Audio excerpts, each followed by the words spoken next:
इन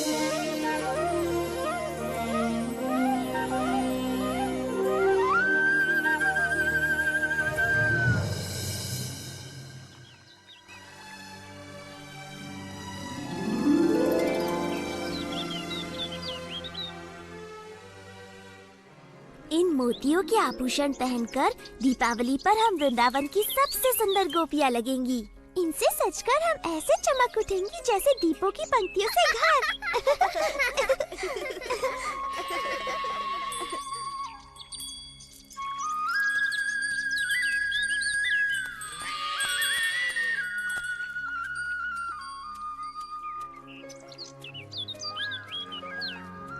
तुमने देखा ये लड़कियाँ मुझे किस प्रकार अनदेखा कर रही हैं बलराम? तुम्हारे सुंदर रूप के चकाचौंध में अंधी है मेरे भाई, तभी अनदेखा कर रही हैं। वो तो है ही, पर मेरे विचार से वो नहीं चाहती मैं उनके मोतियों के आभूषण देखूं जो वो दीपावली के लिए बना रही हैं।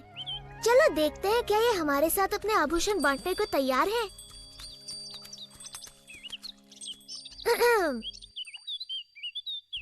तुम्हारे काम में बाधा डालने के लिए क्षमा चाहता हूँ गोपियों, किंतु मैं अपने आप को रोक नहीं पाया। तुम्हारे आभूषणों की सुंदरता मुझे यहाँ खींच लाई। मेरे मित्र भी दीपावली का त्योहार मनाना चाहते हैं। क्या तुम उन्हें अपने कुछ मोती दोगी ताकि वो भी तुम्हारी तरह अपनी सुंदरता बढ़ा सके?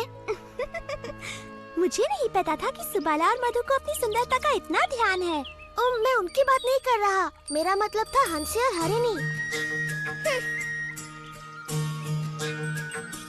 प्यारी गोपियों, तुम्हें अपने आभूषणों पर इतना अभिमान है कि तुमने इन भोली भाली गायों के साथ अपने आभूषण बांटने की मेरी विनती भी अनसुनी कर दी। तुम बड़े अच्छे हो कृष्णा, पर ये मोती केवल राजा रानियों के लिए हैं। तो तुमने सिर्फ 2 गायों के लिए ही क्यों मांगा? अपनी सारी गायों के लिए मांगना चाहिए था ना। मुझे तुम्हारे सारे मोती नहीं चाहिए ललिता, बस मेरी 2 सबसे प्रिय गायों के सींगों को सजाने के लिए थोड़े से। माफ कर दो कृष्णा, पर मेरे पास तुम्हारी गायों को देने के लिए एक भी मोती नहीं है। ठीक है, रहने दो, इनके लिए मैं मोती ढूंढ लूंगा।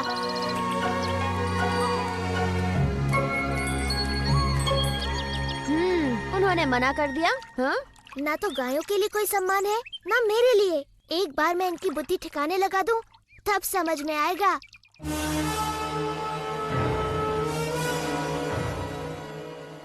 सभी असुर इस प्रयास में प्राणों से हाथ धो बैठे। तुम्हें क्यों लगता है कि तुम मेरे काल को मारने में सफल हो?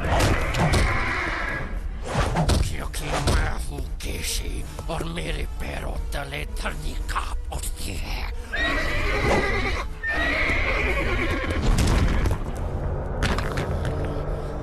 मैं आपके काल को ढूंढ निकालूंगा महाराज कंस, और उसे अपने पैरों तले रोन डालूंगा।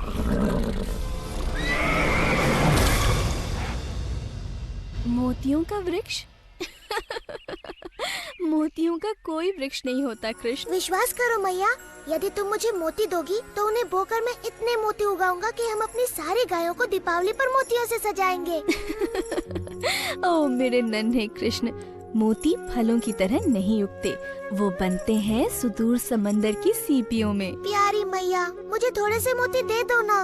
वचन देता हूँ 3 दिनों में वो उगाएंगे और तुम्हारे पास पहले से कहीं अधिक मोती होंगे। मैं तुम्हें कभी भी ना नहीं कह सकती मेरे दुलारे कृष्णा। मेरी प्यारी मैया, धन्यवाद।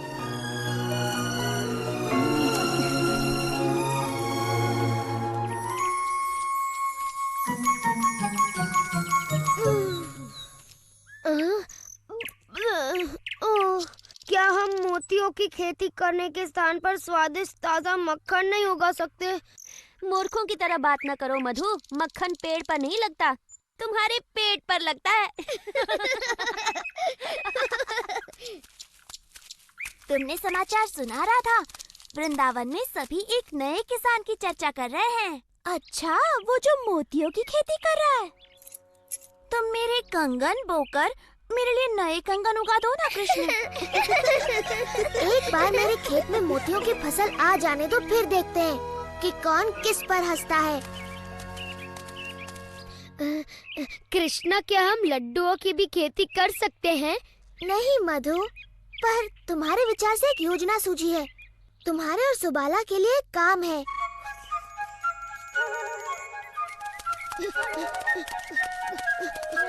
गोपियों रुको, अगर तुम्हें बोने के लिए और मोती चाहिए तो हमारे पास नहीं है।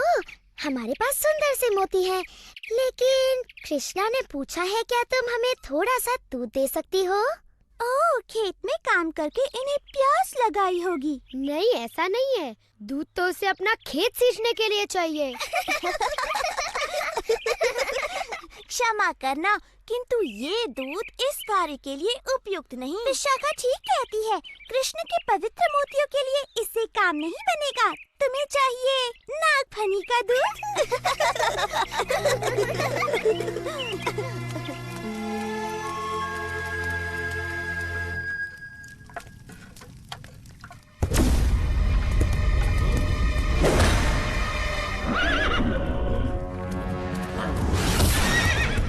सुना है तालवन के सिपाहियों के सामने किसी बालक ने धेनुकासुर का वध कर दिया था।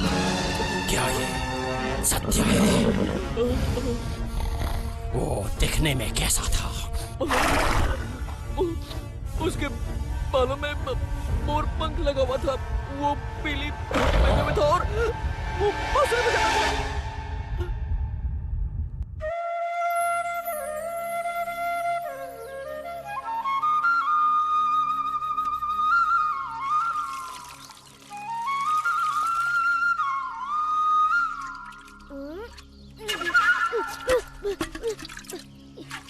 ये ठीक बात नहीं है कृष्णा।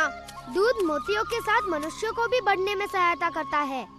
जितनी इच्छा उतना दूध पी लेना मधु। बस एक बार तुम जैसे गोल मटोल मोती उग जाए। कृष्णा देखो, मोती अंकुरित होने लगे। मोती अंकुरित होने लगे। इनकी सुगंध अद्भुत है। भंवरे भी इनकी सुगंध से मदमस्त हो रहे हैं। ये अद्भुत सुगंध कहाँ से आ रही है? तुम्हारे मोतियों से मैया वो उगने लगे। उग तो रही हैं, परंतु मोतियाँ नहीं, कांटे। कृष्णा देखो, एक मोती खिला। ये तो हमारे कोई मोतियों से कहीं अधिक सुंदर और बड़े हैं। हम धनी हो गए। हम धनी हो गए। ये अवश्य कृष्ण का कोई छल है। ये नकली मोती हैं। मैंने आज तक ऐसे सुंदर मोती नहीं देखे। इतनी सारी मोती, कितनी सुंदर है। इसी का भय था। कृष्ण की मोतियों के सामने हमारे मोती फीके दिखने लगेंगे। अगर हम उसे कुछ मोती मांगे तो वो बिल्कुल भी मना नहीं करेगा। हमारा दुर्व्यवहार देखकर अब वो हमें मोती तो नहीं, ताने अवश्य देगा। इस दीपावली पर हम सबके हास्य का पात्र बनेंगे। ऐसा नहीं होगा। हमें पता है कृष्ण ने मोती कैसे उगाए हैं। ये बड़ा सरल है। हम भी मोतियों की खेती करेंगी। हाँ, और हमारे मोती उसके मोतियों से अधिक सुंदर होंगे। क्या तुम लोग पागल हो गई हो? कृष्णा ने ऐसी सरलता से कर लिया तो क्या तुम भी कर लोगी? उसने तो गोवर्धन भी उठा लिया था, तो क्या तुम भी उठा लोगी? मोतियों की खेती आसान नहीं है, देवताओं के लिए भी।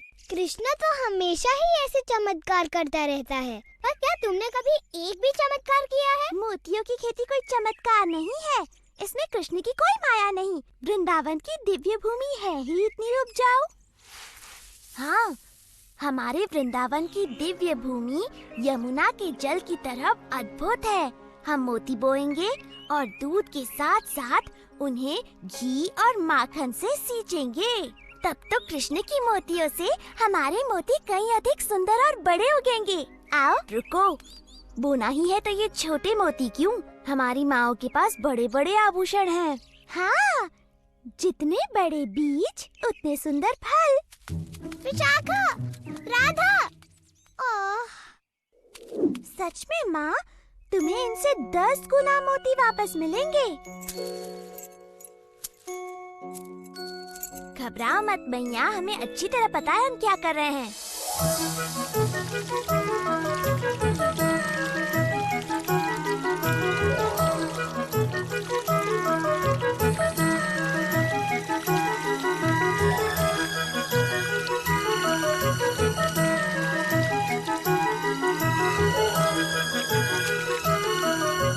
मूर्ख लड़कियाँ, कितने दिनों से लगी हुई हैं। उग रही है तो केवल जंगली घास। किंतु जितने मक्खन और घी से उन्हें सींचा जा रहा है, ये घास बड़ी स्वादिष्ट हो गई होगी। ये तो बड़ी गड़बड़ है। तुम चाहते हो कि उनके भी मोती उगे? नहीं, मैं चाहता हूँ वो घी मक्खन को बर्बाद न करके उनका सदुपयोग करे। कृष्णा, मेरे सच्चे मित्र, क्या मुझे कुछ देर के लिए तुम्हारी धोती, बांसुरी और मोरपंख मिलेंगे? ओह, तुम बड़े चतुर हो मधु। मेरे विचार से लड़कियां एक थके हारे मोतियों के किसान के साथ अपना घी माखन अवश्य बांटेंगी।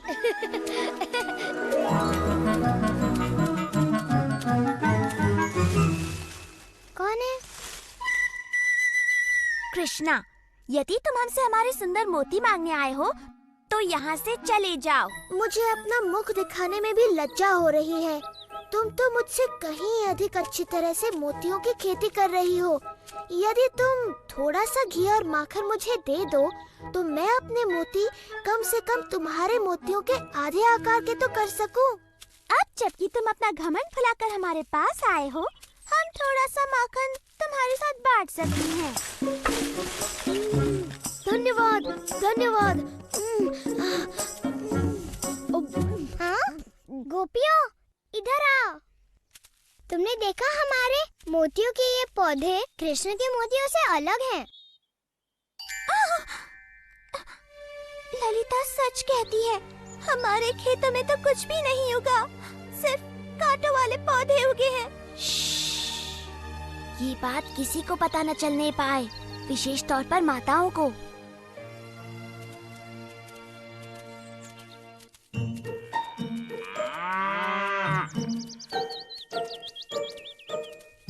हार्दिक शुभकामनाएं। सुना तुम्हारे खेत में फसल लहलहा उठी है। अच्छा, तुम्हें किसने बताया? एक नन्ही चिड़िया ने, जिसके पैर में कांटा चुभ गया था।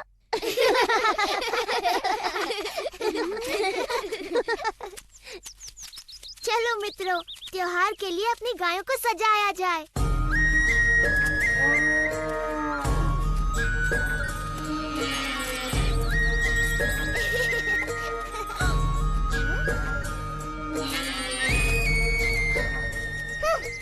माताओं को जब पता चलेगा कि हमने उनके सारे मोती खो दिए तो वो बड़ी क्रोधित होंगी। मैंने तो पहले ही कहा था, पर तुमने मेरी बात ही नहीं सुनी।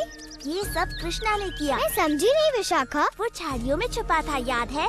उसी ने अपने साथियों के साथ मिलकर हमारे पौधे उखाड़कर उनके जगह कटीले पौधे लगा दिए होंगे। इस बार उसने उत्पात की सीमा लांघ दी है। मैं मैया यशोदा को बताऊंगी। क्या बताओगी राधा? कि कृष्णा ने इतने सुंदर सुंदर मोती उगाए कि उससे सुंदर मोती उगाने के लिए तुमने अपनी माँ के मोती भी खो दिए। ललिता ठीक कहती है। कृष्ण ने हमें छला हो या हमने स्वयं को छला हो, हमारी परिस्थिति वही है। हमारे पास एक भी मोती नहीं है। यदि हमारी माताओं को पता चला तो वे हमें कभी क्षमा नहीं करेंगी। परंतु वृंदावन में मोती मिलना इतना सरल नहीं है। हम कहाँ से लाएंगे? हमारे पास और कोई चारा नहीं। हमें कृष्ण से पूछना चाहिए कि क्या वो अपने कुछ मोती हमें बेचेगा।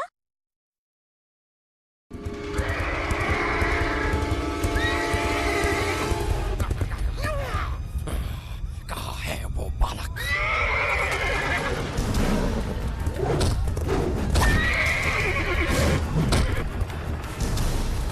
कहाँ है वो पीली धोती वाला बालक जिसके पास बांसुरी और मोर पंख भी है? मैं उसका सर्वनाश कर दूंगा।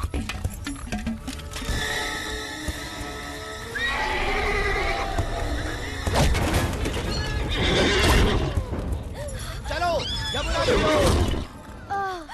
इतना सारा माखन और घी खाकर तो मेरा पेट भर गया। लगता नहीं कि मैं महीने भर तक और कुछ खाऊंगा।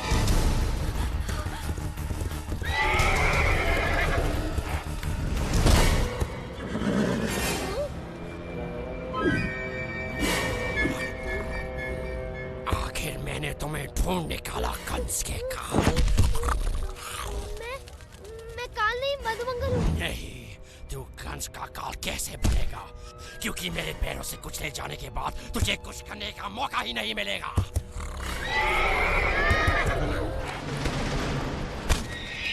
तुम तुम जिसे ढूंढ रहे हो वो मैं हूँ।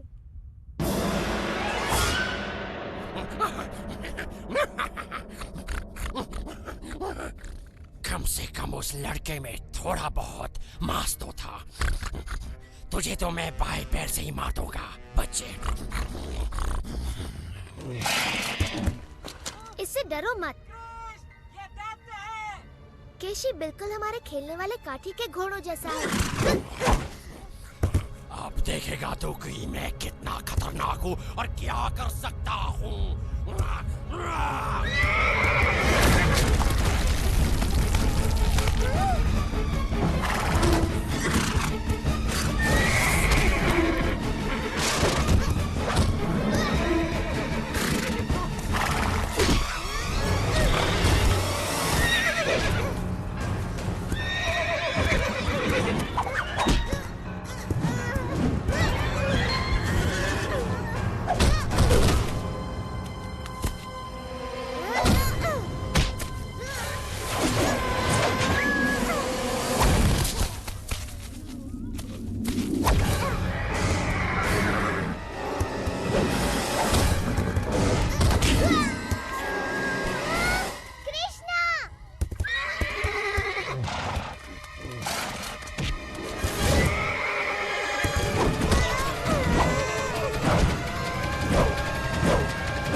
कृष्णा, मैंने इसे मारा? पूरी तरह तो नहीं मेरे मित्र, परंतु भेष बदलकर वीरता पूर्वक इसे मुझ तक तो तुम ही लाए। मैं अब कभी भी तुम्हारा रूप नहीं धरूंगा कृष्णा, चाहे जितना भी घी माखन मुझे खाने को मिले। बहुत सही कहा मधु, ये राय दुरुस्त है।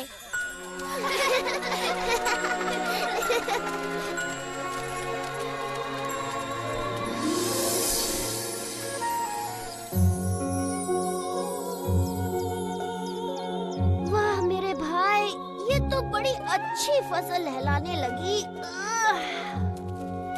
हाँ, बस बेचारी गोपिकाओं के फसल में कुछ भी नहीं होगा। लगता है उनके सारे मोती कीड़े खा गए। हमने सुना है कि कृष्ण अतिरिक्त मोती बेच रहा है सुबाला, हमें भी कुछ खरीदने की इच्छा है। परंतु मोती के बदले तुम दोगे क्या राधा? दूध मक्खन तो यहाँ नहीं चलेंगे। एक बात बताओ, तुम वही गोपियाँ हो ना जिन्होंने मेरे गायों के लिए मोती और मेरी मोतियों की खेती के लिए थोड़ा सा दूध देने से मना कर दिया था? मैं अपने सारे मोती यमुना में फेंक सकता हूँ, परंतु तुम्हें एक भी नहीं देने वाला। हम स्वर्ण से मूल्य चुकाएंगी। तुम्हारे घरों का सारा धन और तुम्हारे घर का मूल्य भी जोड़ दो, तब भी मेरे एक मोती का मूल्य नहीं चुका पाओगी। तुम हमेशा हमारे साथ ऐसा क्यों करते हो कृष्णा? कृपा करो कृष्ण, हम अपनी माताओं के लिए तुम्हारे मोतियों की मूल्य से अधिक चुकाने को तैयार हैं। तुम्हारी माताएं? अच्छा, तब बात अलग है। तुम तो जानती ही हो, माताओं का नाम सुनकर मैं पिघल जाता हूँ, है ना मित्रों? हाँ, कृष्णा को मैया से बड़ा प्रेम है। हाँ, बिल्कुल। तुम्हारी माताओं को मेरे सबसे सुंदर मोती मिलेंगे। धन्यवाद कृष्णा।